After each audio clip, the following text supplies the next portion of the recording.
What's up everyone, it's TGSF. Today I'm covering the story of Shadow Freddy. I was supposed to do Story of Gregory but I decided to delay it because I thought Shadow Freddy's story could be done faster.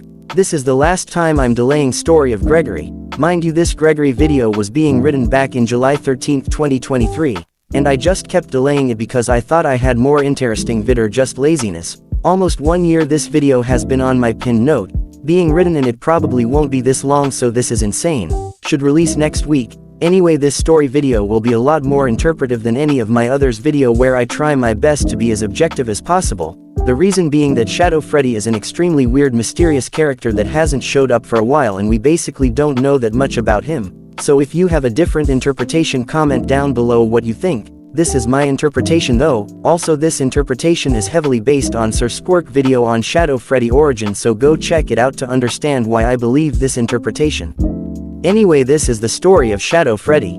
His story began in a Halloween party in 1983. Here was a party at Freddy Fazbear Pizza. Henry Emily, the owner of Fazbear Entertainment, was here using the Freddy costume, giving cake to the multiple excited children at the party. Charlie Emily, Henry's daughter, get locked outside of the pizzeria by bullies. Henry noticed his daughter in the window but is too busy because of the party, and with the costume already not being that practical to move with, he chose to take care of it later. But after a bit, Henry oversee a man with his daughter. When Henry realized this man is up to no good, he tried to slowly go to save her, but it was too late. His daughter had been killed in front of his eyes. The powerful emotion of pain and guilt Henry had during this, the pain Charlie had during this, the agony William infliged, these powerful emotion end up creating an agony creature, made of William wickedness, and a reflection of Henry's agony during this. This was how Shadow Freddy was made.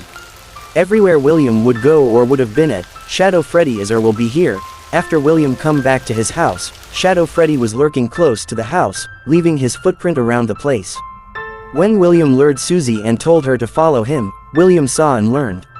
When William does his second killing spree in the second Freddy Fazbear Pizza, Shadow Freddy appear in here, feeding again of the agony William caused, and when William come back in 1995, Shadow Freddy help him, luring the animatronics to the safe room of the restaurant, asking them to follow him, just like William Afton had done. When Michael started having nightmare, Shadow Freddy entered them in the form of nightmare to finish him off. Shadow Freddy was powerful enough to kill him from his nightmare. However, Michael survived. When Fazbear Fright opened, Shadow Freddy was also here because of William, and when the vengeful spirit end up torturing William, Shadow Freddy is used by the spirit on his nightmare form, to show to William the agony he created. Be spared. You will not be saved. The shadow fears me. I am your wickedness, made of flesh.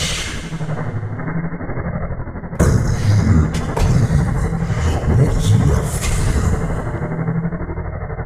I will vomit you back to relieve your horror. That is the end of my interpretation of Shadow Freddy's story. I find it pretty cool as a conclusion for him to become something that torture William, because with him being creating William's agony, it basically the pain William has caused, killing him is one character, but perhaps is it his conclusion?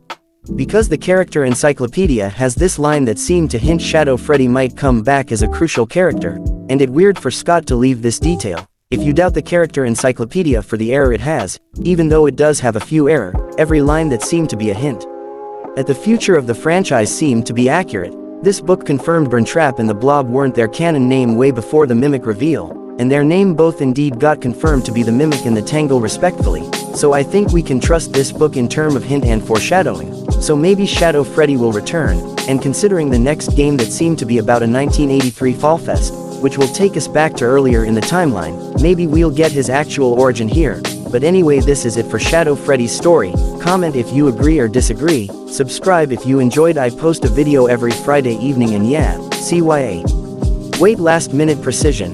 In the movie timeline Shadow Freddy appear, but it seemed he'll end up being Max instead of an agony creature or something. I think important to precise the movie counterpart and game's counterpart are likely to be different. So movie Shadow Freddy being Max doesn't invalidate game Shadow Freddy being an agony creature. This is it, CYA.